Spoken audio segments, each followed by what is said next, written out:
Yeah, please come here. Okay. Welcome everyone to the third Young-led Climate Partnership webinar. This webinar is a part of the webinar series organized by TYK Research and Action Consulting and Energy Academy Indonesia. My name is Kamia Handayani. I'm a PhD researcher at the University of Twente, and I will be facilitating our discussions today. This webinar brings the topic of energy transitions. In particular, we would like to learn from the Dutch and Indonesian experience with regard to the transformations from fossil fuels to renewables. Energy transitions is not a new term. We have learned in our history several transformations in the global energy sector. For example, in the 18th century, there was a transformation from the pre-industrial era to the industrial era driven by the inventions of coal-based steam power steam. So these transformations took well over a century and started from 1920s. The new transformations in the global energy sector begin. It was electricity and petroleum-based technology which replaced the status quo of the steam-based coal-based steam power. And today, with the increasing attentions and concerns on global warming, the energy transitions now refers to the global transformations from fossil fuel-based to zero carbon-based energy sector. These transformations require multiple approaches, and among other approaches are the innovations in technology and also social innovations. For example, the innovations in energy storage is critically important to balance the intermittent characteristic of renewable energy. And also, social innovations is essential to increase the role of society in these transformations. With that, today's webinar will bring attention to energy innovations and social innovations in the light of energy transitions. I'm pleased to introduce our three excellent speakers. The first one is Bo Warbrook. Bo is a PhD candidate at the University of Twente. His research focused on the governance of energy transitions, in particular bottom-up initiatives on the energy transitions, which will be presenting by him today. Bo also currently working in a consulting company in the Netherlands as a grant specialist. And the next speaker, we have a special guest from Indonesia, Dr. Ihsan. Dr. Ihsan is a professional in the energy industry. He has an extensive experience in the renewable energy projects in Indonesia and also in other countries.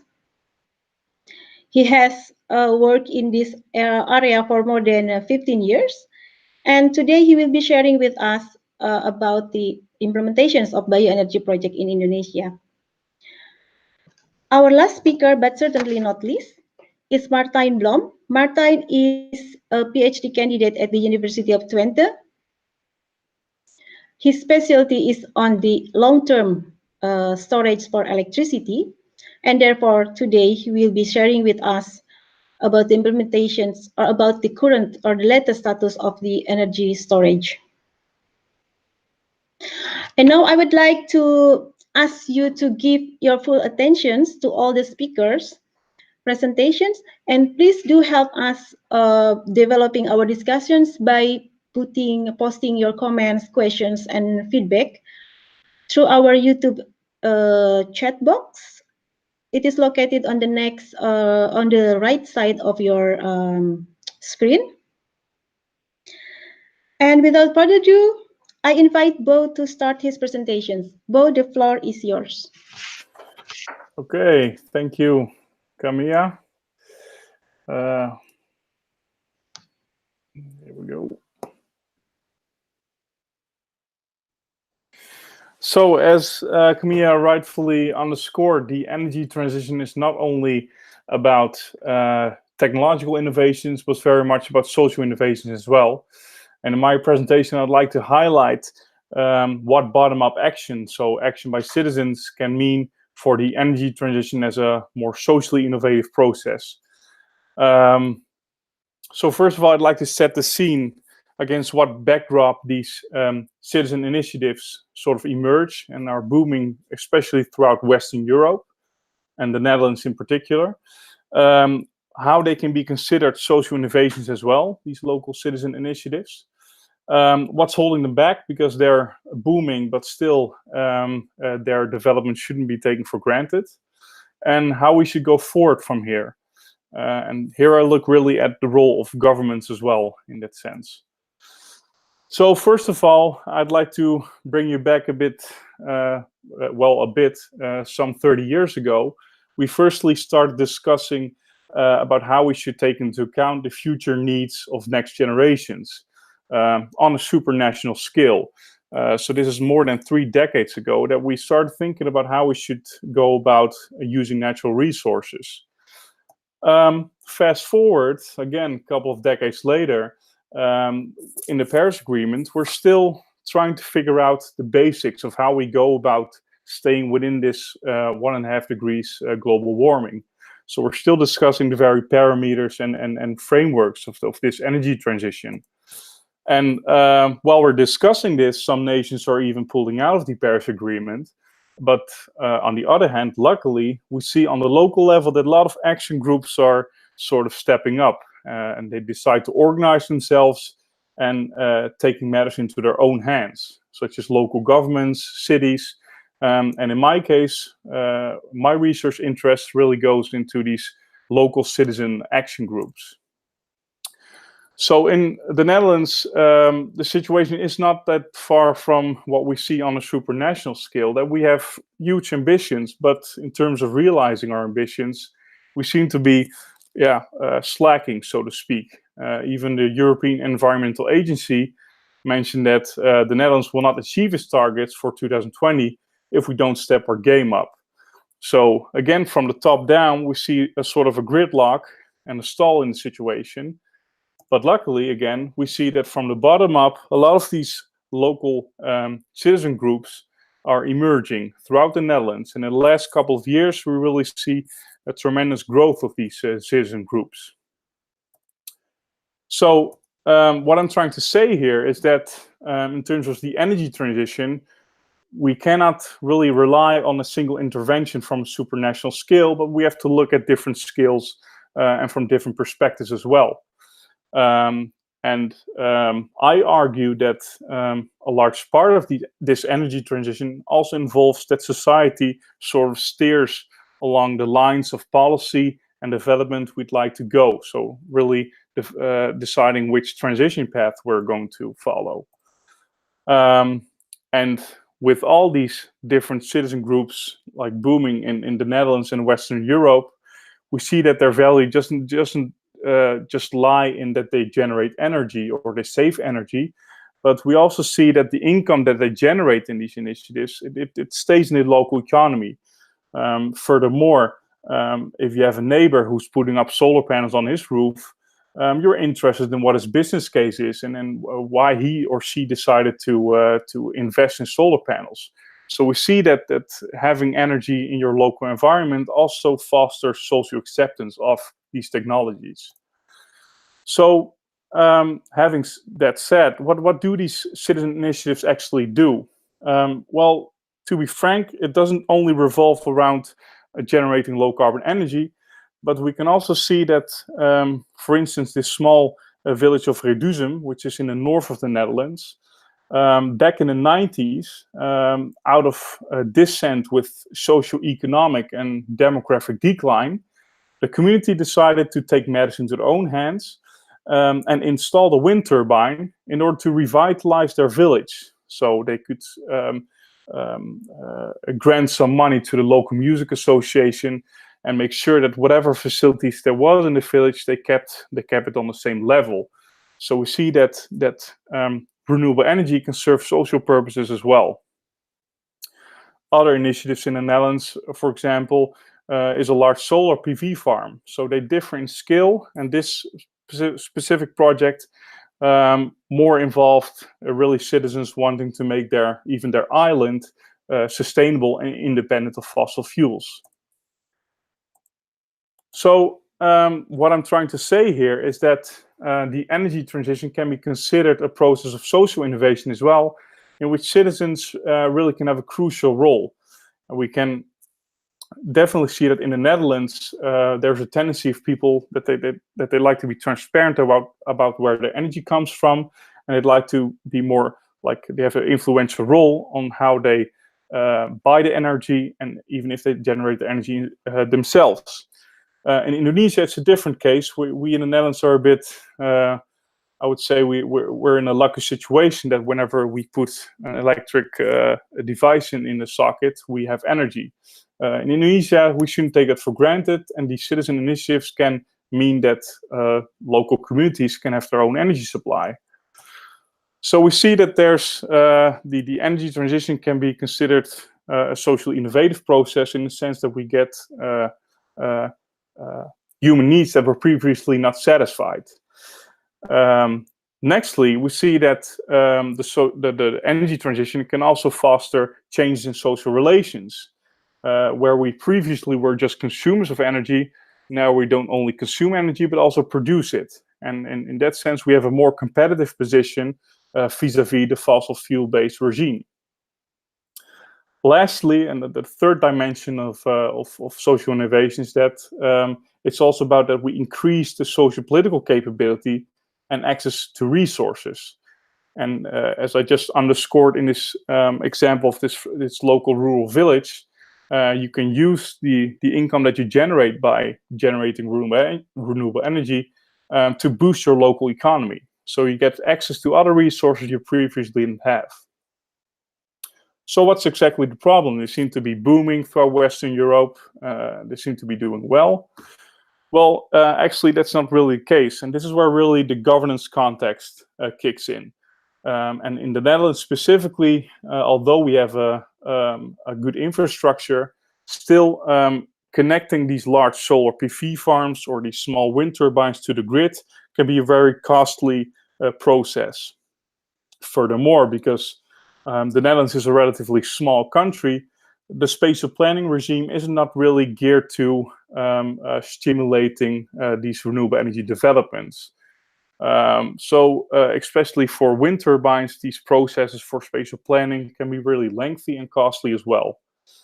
Nextly, and this is what I really experienced in my own work, is that among these local governments, you really have differences in how they decide to support these local initiatives. And in the one government, you can really have a policy entrepreneur, so someone who really bends the rules a bit, but which is still allowed, and really tries to go at lengths to support these local initiatives. Whereas in other local governments, you have a more traditional employees and civil servants, which say, yeah, well, good idea, but we have these and these regulations that it simply doesn't fit our policies. So there's a huge difference, and this brings about a really an unequal situation, so to speak. And lastly, and this really is about financing, and this is what my current job also is about, is that some subsidies, loans or tax exemptions that these local initiatives can use, they hardly pay off and don't really give a good business case. So from a way forward from here, I would say is that we really use these what's happening from the bottom up, what's emerging from grassroots level, as sort of a point of departure in making our policies. Instead of making policies from the top down, we should be inspired by what's happening in society. That being said, we should also look at more flexible ways of organizing legislation and regulations. Instead of having a really rigid spatial planning regime, we should definitely look at more flexible ways of organizing this. So not only being socially innovative in changing relations, but also as governments being more innovative in what kind of instruments you use. So not only using subsidies, but also using your spatial planning regime to stimulate this movement. So what I'd like to say in sum, because I only have 10 minutes, is that these what we see here on at least in Western Europe and especially in the Netherlands is that citizens they organize themselves and they take matters into their own hands, which is a really desirable movement if you ask me. They come in different sizes and shapes and they pursue different goals, whether it's just about making their village or island more sustainable or using energy, renewable energy as a means to achieve your social goals. In that regard, they can be considered social innovations, which I think is really has a huge potential in terms of how we look at the energy transition. Well, they still, we see them booming, but they struggle to develop further. And this really has to do with the current governance context in which especially subnational governments have a huge role to play. In that sense, that they can implement game changers, to offer them a fair chance.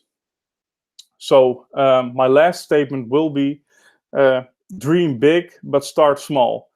All these small initiatives, they started small, but in the end, collectively, they're becoming quite a big movement. So that's your take-home message. Mm-hmm. Thank you very much, Bo. Yep. An enlightening presentations with regard to social innovations in the sense that society movement from the bottom up start from small and then it become bigger. I have a questions with relate to presentations, but I will hold these questions for later because next we will have a presentation from Ihsan. Yes. Hello, Mas Isan. I will remind the audience to post questions and comments on our YouTube chat box, and we will discuss those at the end of the last presentation. Please, Ihsan, the time is yours. Yeah, thank you very much. Thank you also for Ekadin inviting me. Sorry, I have also a little bit issues on my connection, so therefore I cannot join you at Hangout. My name is Iksan, and then today I would like to present about the waste to bioenergy project in Indonesia. I did for Ekadin before for the certifications, but today is more specifically that I would like to express how serious about the waste in Indonesia now. Next. Yep. So I did some projects also for renewable energy. One of my projects for solar PV is the Asian Games 2018. We installed 1 megawatt peak in Gelora Bung Karno in Jakarta. So it's quite a huge project. I did geothermal, I also did bioethanol, and some others also for hydro and also for biomass projects. This is a bit background of me. And next. So you can see here that fossil fuel to renewable energy, we don't expect like this picture. This picture was taken in Bangladesh by myself. I was there like 3 weeks ago because we have a project in Bangladesh. So in Bangladesh, it's quite interesting, the transitions of renewable energy. So all the cars there are working with the CNG. So, and also expected for the gas from the biogas to CNG soon. So, but we don't expect like this. The light rickshaw, and this is what we call renewable energy. So next slide, page 4. Yeah. This is about fuel composition in Indonesia. And then you can see that during the general elections 2019 and 2024, there's a presidential term to mitigate rising energy import costs. So you can see that if we keep this is actually like now, and then at the end we will have a decline of the factories. This is from Wood Mackenzie. Next one. Regarding the sustainable development goals in Indonesia, also that we can express some national target here, that the electrification ratio it's about 98%, 2009. But there are some issues also on this target. Can you still follow me? Yes. Hello? Yeah. Yeah, okay. And then this electrification ratio is not a 100 ratio in Indonesia, because based on the PLN definitions, that if you have one connection of bulb in one village already, and then it's called already 100% of electrification entering the village. So this is something that we can improve in the future. Next is about the still on the same slide, supporting national program. There are about 35,000 megawatts that should be installed in 2019, but some of them still some project delay on this. And then national mix about 23% should be in 2025. Still a long way to go. Now it's only about 11% in Indonesia. About the poverty reduction, it's also still on the target of 8%. Still a lot of homework from Indonesia side. Emission reduction and so on. So in this presentation, I would like to more express about reducing waste, because Indonesia has been the second world marine polluters, and we have about 3.2 million tons per year. So next slide, slide 6. This is about the waste condition in Indonesia. Indonesia has 3.2 million tons, and it becomes the second biggest marine polluters.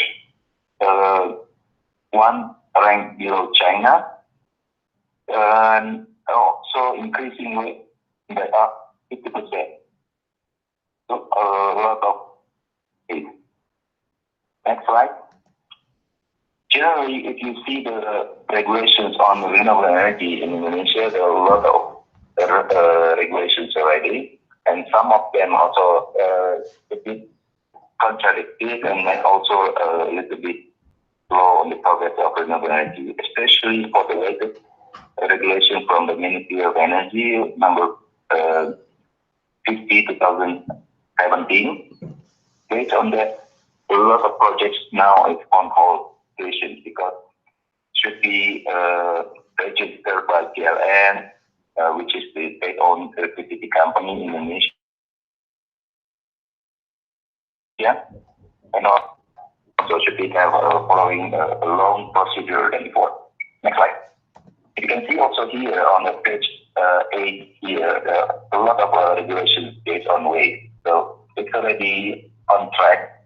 But if you see on the regulation press number 35 2018 related to instruction from the president to push for accelerations of waste processing installations for electricity, it's also still not in place for implementation.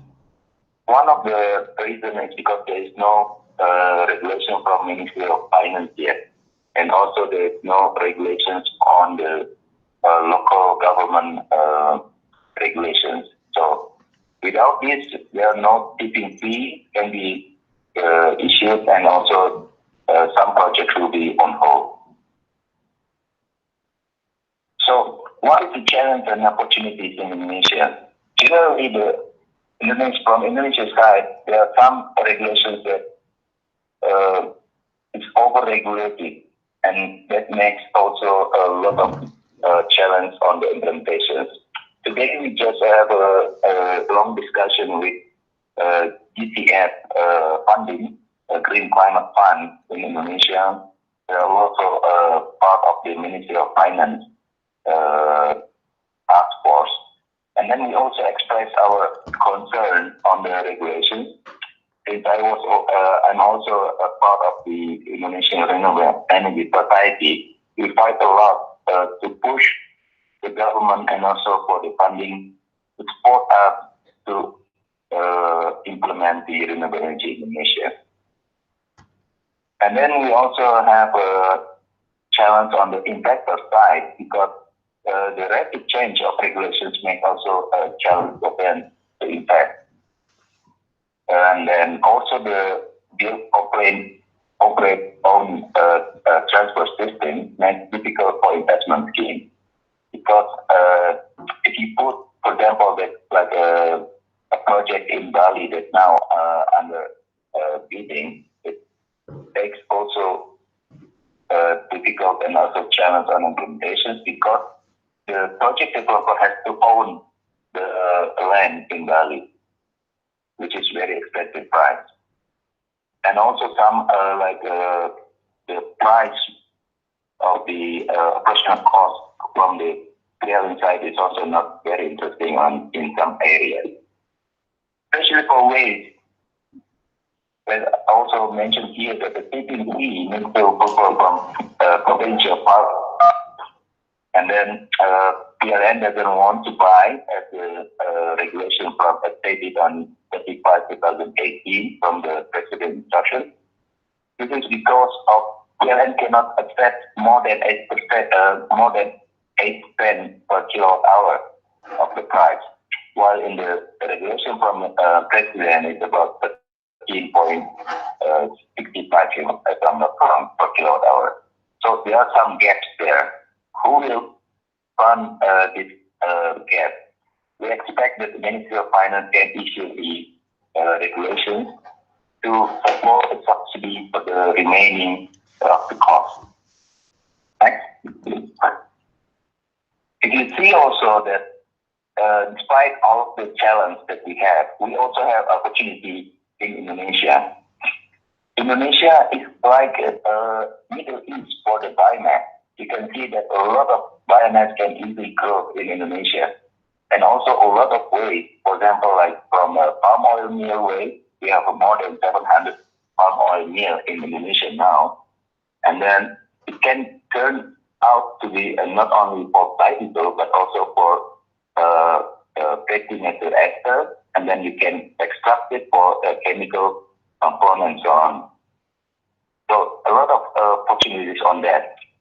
Only for electricity, you can see here that with the potential source of the biomass that we can produce like 24 gigawatt electricity. So based on the target that we need 30 gigawatt, and then this 24 gigawatt is already put 2/3 of the target. Next slide. On the page 11, that you can see that the bioenergy is like that you can mention physical compression and bioconversion. So a lot of projects already implemented and for the waste especially, and then like in Solo, they also do starting up the project development for the waste implementation. Next slide. On the page 12, you can see that the bioenergy product can be varied for some products based on the type of generations of the biofuel. You can see also here like first generation, second generation, third generation, and a fourth generation. Coming now is the fourth generation. The first generation is you compete with the food, while the second generation that you utilize the non-food grade for the biofuel, and the fourth, like algae. The fourth generation, it means that you can do the sequestration again. Finish the each for the biodiesel that you hear about the news lately, but also there's a challenge from Indonesia that there's too much biodiesel and also some tax to European market. So, and also personally don't see that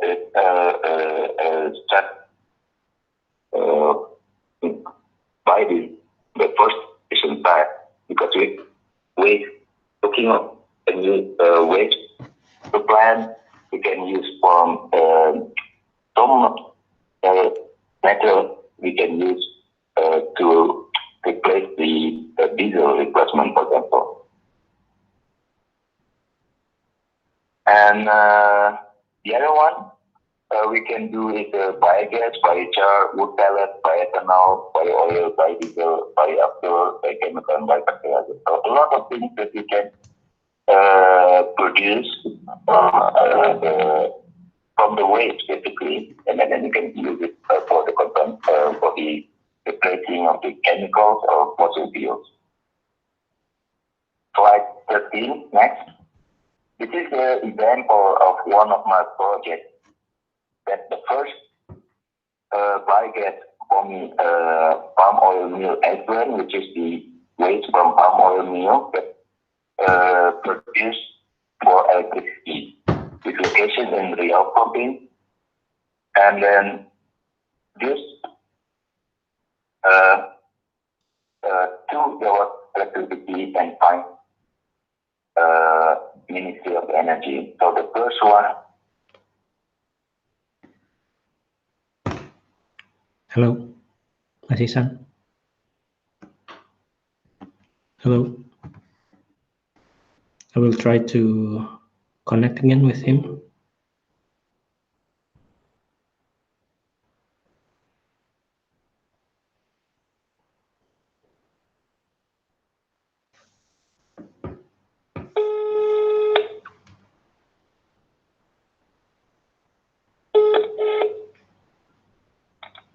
Hello. Sorry, I'm stepping out. We are at page 13. Can you hear me now? Yes, we are at page 13 right now. Page 13? Yes. Yeah. So this is the first project that financed by Ministry of Energy, and I'm involved from the planning till execution of the project, and then we did the commissioning, and this picture was taken during the commissioning. So basically, that you can produce also from the waste from the palm oil mill, that you can produce it for electricity generation. Page 14.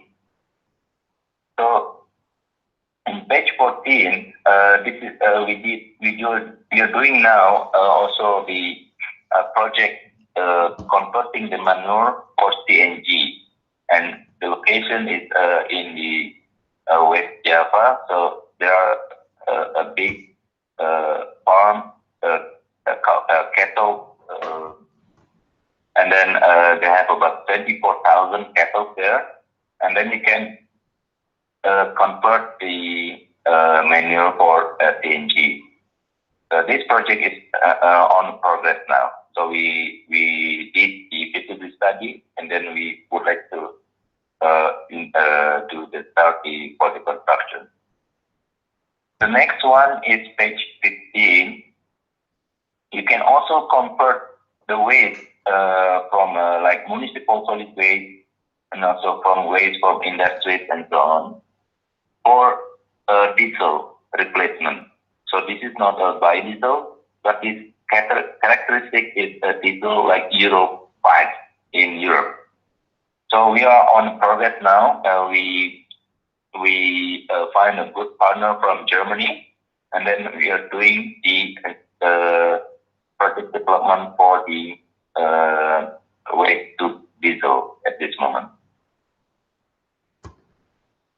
And page 16, we are also doing waste to biochar.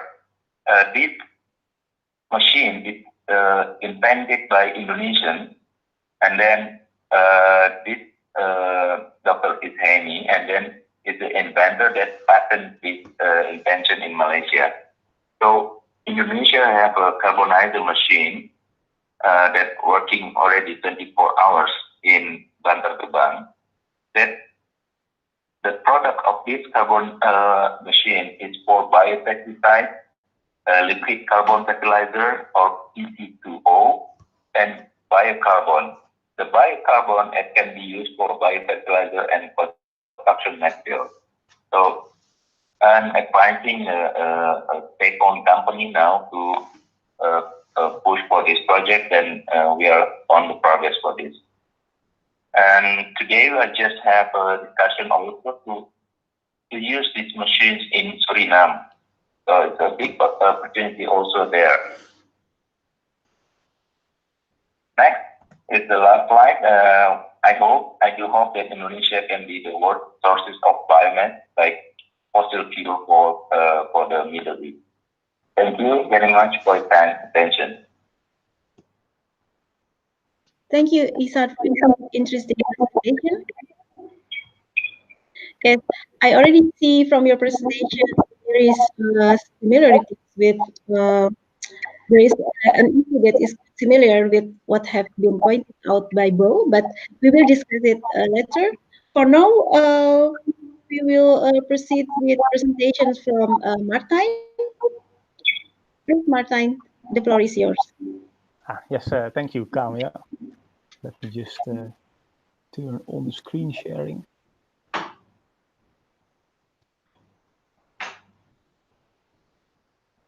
And here we go. So what I'll present about today is energy storage. And first of all, I will explain why we need energy storage in some very basic steps. And then I'll introduce some of the storage technologies that are already available at the moment. And we'll do some very basic calculations to them to get an idea about how they work and what they can store. So first, a brief history of the energy consumption on Earth. So at some point on Earth, we got people and they discovered fire. And that was actually the first time we used stored energy in the form of biomass to enhance our way of living, for cooking the food or for heating. Now over time, we got more people and people discovered new things. They discovered coal, they discovered electricity, they invented new ways of transportation, and that continued for a long time. And you can see that in the energy use on Earth. So from the 1800s, the global energy consumption has risen dramatically, and especially in the last 5 decades, it has increased a lot. Now, luckily, this is not all bad news, as we are learning that it's not good to only use fossil fuels, and we're actually starting to mix renewables into our energy mix. So, for instance, in the Netherlands, in 2017, about 14% of our electricity was renewable. And of that renewable electricity, 60% came from wind energy, because of course it's windy a lot in the Netherlands. Well, in Indonesia, you would expect more from solar power. And also our government, they invest or plan to invest heavily in expanding the capacities of wind energy.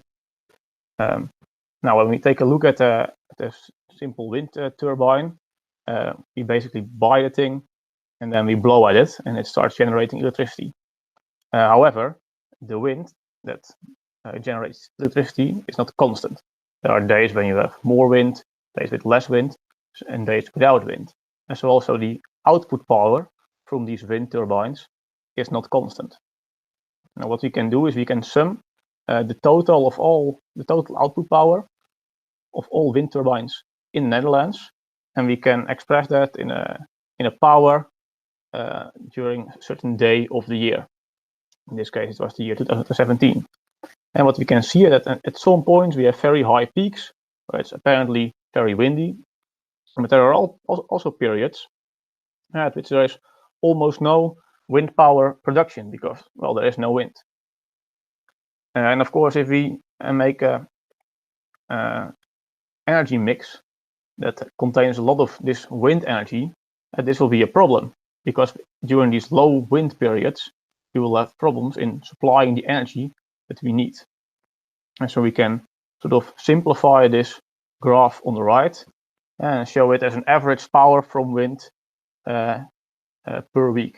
And then we can again summarize it in the weeks of the year. And what we can see, we have these very high highs, in which we might have some excess energy, and we have these very low lows, in which we have too little energy, because these lowest points, they determine the amount of wind turbines we have to place and have to build in order to get the minimum amount of energy we need always. Now, of course, what we can do is we can take these highest highs and place them in place of these lowest loads. But of course, that means a shift in time. So we need to store the energy over time. And then we can do a quick estimation. So say we can store 15% of the energy that we produced, and we can do it at 50% efficiency. And so if we take 1 kilowatt hour, put it in storage, we take out half a kilowatt hour. So we can then take the highest highs and put them in the lowest lows. And if you would then look at the power availability over the year, it would become much more constant. And these very low minima, they have disappeared. So with storing power, we can actually reduce the amount of wind turbines we need to supply the energy we always need. Now this storage comes in many forms, and we can sort of rate them on their discharge time and capacity. So on the low end, you have, for example, normal batteries. You know them from home, and they discharge very fast. Your phone is empty within a day, and their capacity is not that high. But you can use them in many cycles per year. And then on the high end, you would have, for instance, pumped hydro storage, in which it takes a long time to discharge all the energy, but the capacity is also very high. And then, of course, you would have very few cycles of charging, discharging within 1 year. Now, if we look at a few of these technologies, actually the only one who is commercially implemented on a large scale is pumped hydro storage. And about 90% of the total storage capacity in Europe is from this pumped hydro. And it works actually quite simply. You have water, which is in a low basin, and if you have extra energy, you pump that to a high basin. And then during times with too little electricity, you take the water from the high basin, let it flow past the generator into the low basin, and thereby getting your energy back. At the moment, this is cost effective, but of course, a suitable terrain is needed with mountains and stuff, and we don't have that in Holland. We can also look a bit in terms of how much energy can you actually store with this technology. So, for instance, if you take the Grand Maison Dam in France, there's a 930 meter high difference between the upper and the lower basin. That's quite a high dam. I have a picture of it. This is only the top basin, but all the way at the bottom, in the bottom right corner, that would be the low basin. Now, if you consider 1 cubic meter of water, which you pump from the low basin into the high basin, with some high school mathematics, you can calculate that costs you about 10 million joules of energy, which is the energy you store in the sort of best case scenario. In terms of energy density, it would be 2.5 kilowatt hours per cubic meter of water. Now, given that a kilowatt hour costs about 20 cents, you would store 50 euro cents worth of energy in 1 cubic meter of water or 1 cubic meter of space. So the energy density is not that high. Comparing that to, for instance, the battery in my mobile phone, I took it out. It was 9.5 watt hours, and at the size of 70 by 50 by 50 millimeters. So if you calculate an energy density based on that, you get more than 500 kilowatt hours per cubic meter. So it's 200 times more densely stored, this energy. So what we can see from that is, by utilizing a chemical conversion, as is what happens in the battery, it is possible to store a lot more energy per kilogram or per liter of space. And the way these things work is you take a compound A, molecular compound A, add some energy to that, and you can make that into compound B and vice versa. And examples of this are, of course, the battery, in which your energy is electricity, or also fuels. In that case, your fuel would be compound B, and you move back to compound A, which is carbon dioxide, and you get energy in the form of heat. Now, looking a bit further in these batteries, and what a normal battery does, I've taken a picture here from a large one from a forklift, is they put all their parts and pack them nice and closely in a compact manner. And that's why you get this high energy density. Their capacity and power, they both scale with the amount of surface area of these electrodes you see over here. So the more surface area, if you double the surface area, you double the capacity and you double the power. So actually the power and capacity are coupled in this way. Now, of course, because everything is so close together, you can charge and discharge them very quickly. But the disadvantage is, because everything is so close together, you also have some self-discharge. So when you don't use it, so you leave your phone next to your bed for a week, then it will have consumed battery without being turned on. And that is self-discharge, because these chemicals can always react a bit also when you don't want it, and thereby losing energy. Another technology that is used to circumvent this are so-called redox flow batteries. And here you have a reaction zone, which determines the power of the system. And you have a storage tank for a liquid medium, which determines the capacity. And thereby you can scale both power and capacity independently. So you can make it work for a large variety of systems, for instance, long-term storage. And because you move the chemicals away from the reaction zone, you also limit the amount of self-discharge you get. A problem of that is it gets a bit more complicated, right? You need these pumps, you need all this equipment, you're handling liquids, you're moving parts. So it's more complicated and more for the long-term storage. So these were just a few of the technologies we have and the need for storage. I've shown you here in this few minutes. And a take-home message for you might be that we need energy storage to match our energy supply, which is intermittent, to our energy demand, which is actually quite constant. And for that, we need this energy storage. And there are many possible storage technologies, and they all have their different uses and applications, mostly based on storage time and capacity. And in the future, we will probably need all of them, and then even a few more.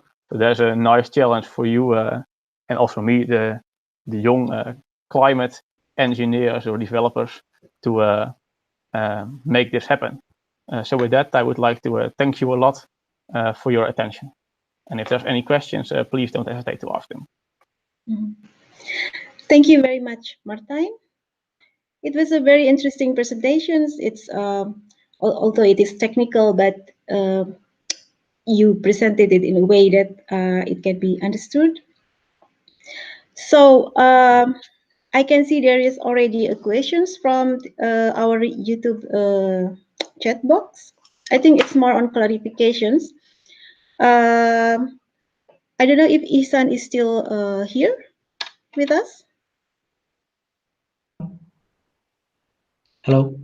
Yes, I think this question is for Ihsan. It's related to your echo here. Presentation. Can you? Yeah. Yes. Echo, Mas? Can you hear us, Mas Ihsan? Yeah, sorry, I cannot hear clearly the question. The echo for me. Okay. Can you repeat again, Kamia? Okay, so there is a question. I think it's more clarifications on your presentations. What is the 98% electrification ratio? I think in Europe and Indonesia we have different definitions of electrifications. So I think the questions is, what do you mean by 80% electrification ratio? What electrification ratio it is? Can you hear it, Mas Ihsan? Sorry, still cannot hear. It's about the 98% electrification. What do you mean by 98% of electrification? That's the question.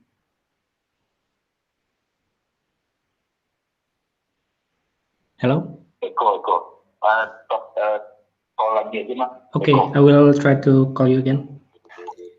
So You can move forward, Kamia, to the next question. maybe I will help with clarification. Because in Indonesia, when we say electrifications, we mean that this is we try to improve electricity access, especially for those who do not have access to electricity. So when we say electrification ratio, it means that the ratio between people who already has access to electricity with all of the household with still do not have access to electricity. So in this case, in Indonesia now, there is still 2% of populations or households still do not have access to electricity. So it means like that. But if in Europe, electrification has different meaning. So if you have, for example, industry using other source of energy, for example, natural gas or any other form of energy, and then because of some reasons you want to use electricity as your source of energy, like before you using a car with diesel, and now you use electric car. So it's that is the term electrification that is quite often used in Europe, but in Indonesia we still use electrification term as the term to define or to measure how much people already have access to electricity. So that might be help to clarify the questions.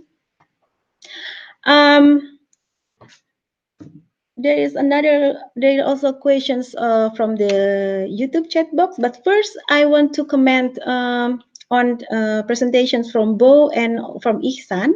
You both pointed out about the capacity at the subnational level with regard to energy transition. So there is, for example, in Indonesia, there is already regulation in place at the national level, but then in the subnational level, there is still no clear regulations. And I heard from Bo, there is also the case in the Netherlands when you mentioned that the game changer would be the governance, especially in the local level. So maybe Bo can give your comment on that.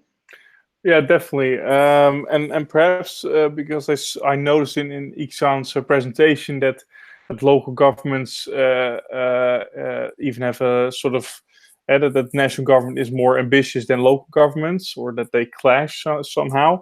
In the Netherlands, you tend to see a different picture. In that local governments are even more ambitious than the national government. So they have more. So they want to be energy neutral in 2030, whereas in the Netherlands we have our goals for 2050. So we see that these local governments, they are more close to these citizens and to small medium enterprises, and they can really help out in trying to tackle certain issues that they experience in when they want to invest for renewable energy or energy saving. So in that sense, national government is more important in setting up the sort of the general framework and subsidies, etc.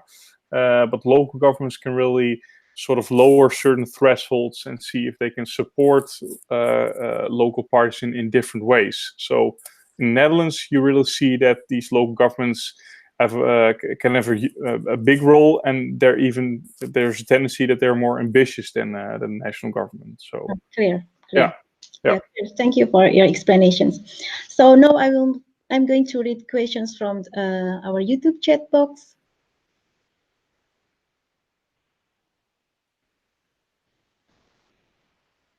So I will just read the questions. Given that the Netherlands in the EU lags behind in renewable energy productions, but at the same time, there are many local initiatives, what would you recommend for Netherlands to catch up with other EU countries? So this question is for Bo. So that's a good question. For one, and that's sort of field of practice that I'm currently involved in grants and subsidies, is that you see that on a national scale, governments are really trying to push for the generation of energy, and whereas in the last couple of years we really focused on producing renewable energy, now we tend to we incline towards the Paris Agreement, so we focus on CO2 reduction, and there you see that this can potentially have an influence on what kind of energy mix we will see in the coming years. And it's also what Martijn underscored, is that we will see that the wind energy portfolio will increase a lot. And in the Netherlands, this can be an issue because we're a small country, and with wind turbines onshore, we see that these spatial planning procedures typically consume about 6 years before you can actually install a wind turbine. Offshore wind turbines is a different story. They even can install them without this exploitation subsidy. So I would say for government, for the Netherlands, wind turbines and wind energy is the way to go. But definitely, considering that we're a small country, we should really also pay attention to all the roofs that we have and see if we can have more stimulating instruments for solar PV on existing roofs. So, Clear. And we also have another questions. I don't know if Iksan is still here. Iksan? Yes, I'm here. So the question is for you. She commented that it's a pity that your voice was not always clear. And then her question is, what kind of social innovations do you think would be most needed in Indonesia to accelerate the energy transition? Yeah, I think as also what I do now is we try to find solutions not to push only renewable energy, but we come back to the core issue here, which is the climate change and also the utilization of the unused material. So what I'm trying to push also with some friends here is come back to the circular economic type of approach. So instead of a linear economic, and then it's better to push to circular economic, not only for the waste, but also anything else come out like textile, and also that has to be come back to the circle. So because if we push only for renewable energy, and then we will hit again to the regulations. But if we come back to the circular economic approach, then the renewable energy, water, and also others is only for the utilities that support the overall system. So I think that's more effective approach. With regard to the social innovation question, I've seen that in Indonesia also there are initiatives emerging concerning the renewable energy projects, which comes from the bottom up or from the community. Maybe you can tell something about that. I heard that there is like 1 million program of rooftop, for example. Yeah, I was in Surabaya last week, and then 2 days ago, and we also have a morning walk with the Ministry of Energy to promote the rooftop solar PV. The thing with the rooftop, there are also some challenge for the connections of parallel operations and capacity charge and so on. But we still believe that rooftop can be attractive also for PLN. So at this moment, which PLN is a state-owned company of Indonesia that focusing on the electricity, there is a subsidiary a company from PLN that also will do the retail of solar PV. There are also some project developers now in Indonesia that can finance the installations of solar PV. So you can even install even 5 kilowatt peak or more, like a 5 megawatt peak installations, and we can finance the capex, and that the owner can do the additional top up on the OPEX cost. That's already ongoing now in Indonesia.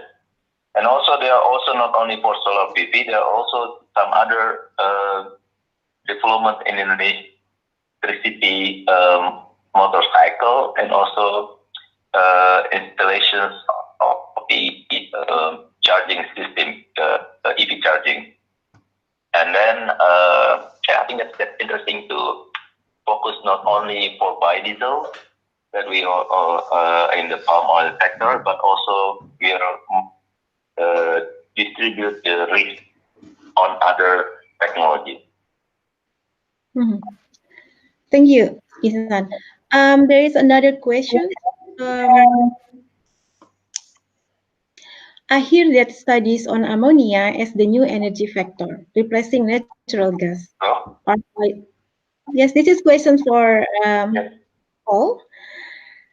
I hear that studies on ammonia as the new energy factor, replacing natural gas, are quite popular. What do you think about the idea? Do you think this is applicable? Hello? Yes, the question is about the... Yeah. Yes. Can you hear, Mas Isan? So the question is on ammonia as the new energy factor. Maybe someone can comment on that. Maybe Martijn? Yeah, sure. I can comment on that. So if we look at the elements that are abundant on Earth, there are 3 elements which are suitable to run a cycle that can store and release our power. There's carbon, which we of course know from the regular fossil fuels, hydrogen, which is often mentioned as a renewable energy factor, and also nitrogen. And actually, it does not really matter which cycle you get running, because you can interconvert all these cycles. So you can change carbon-based energy to hydrogen-based energy to nitrogen-based energy. And in the end, it will just depend on which cycle is easiest to get going and easiest to transport, easiest to store, and that will ultimately determine which one you will use most. And now, of course, the ammonia cycle we already used that in the sense of fertilizers, but for large-scale storage, there are of course some safety issues to consider. And for instance, it's a poisonous gas. Emissions are harmful. So I don't know if it will be the solution, but I'm quite sure that it will be part of the solution.